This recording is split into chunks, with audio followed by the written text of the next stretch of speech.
قراءة الجميل. شكرا. أعوذ بالله من الشيطان الرجيم. بسم الله الرحمن الرحيم.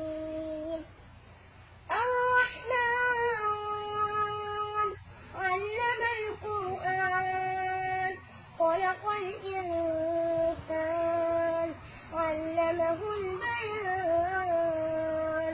الشمس والقمر بحسبان والنجم والشجر يسجدان والسماء رفعها ووضع الميزان ألا تطغوا في الميزان وأقيموا الوزن بالقسط ولا تخسروا الميزان والأرض وضعها للأنام فيها فاكهة والنخل ذات الأكمام والحب ذو العصف والريحان فبأي آلاء ربكما تكذبان خلق الإنسان